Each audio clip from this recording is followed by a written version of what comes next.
In our first story, communities in Malakal town tell us about their fears as mine clearing efforts continue.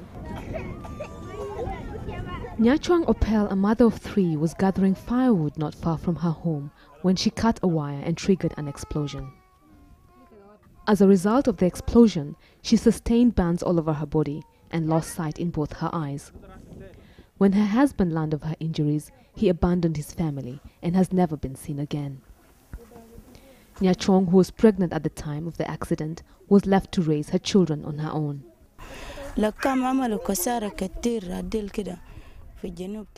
Landmines explosions have created a lot of damages in Southern Sudan. God created me with my sight, but now if you did not know me when I was young, you would think this is how I was created. It is all because of the problems of this world.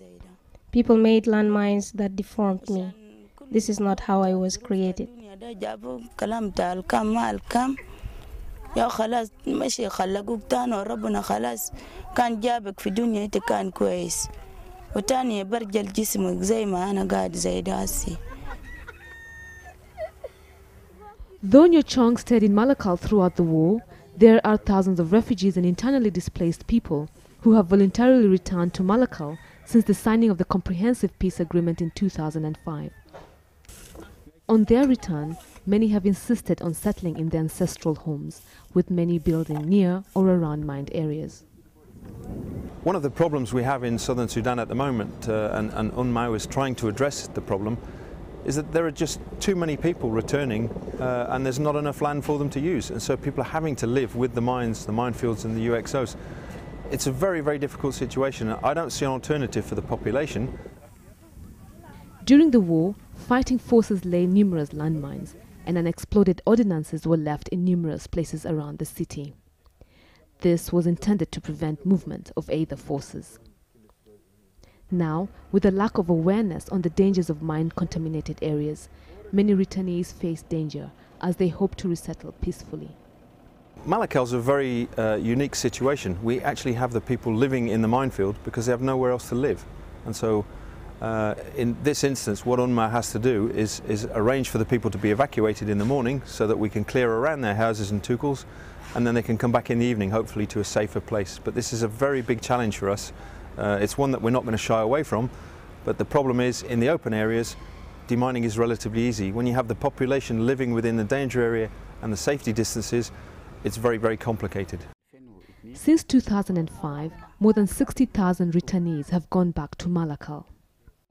Despite the visible achievements in mine-clearing efforts, Malakal still remains one of the most mined places in Southern Sudan, with many living under continuous threat. The United Nations Mine Action Office nonetheless continues to work in residential and public areas. With the aid of machines, mine-detecting dogs, and manual deminers, they have helped clear mine areas.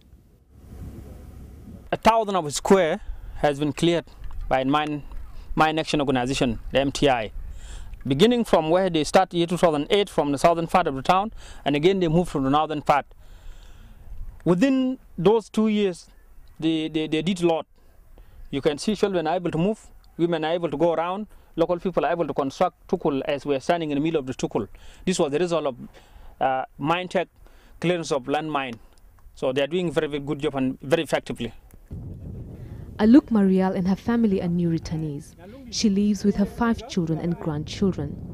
She is concerned about the mines and worries when the children go out to play.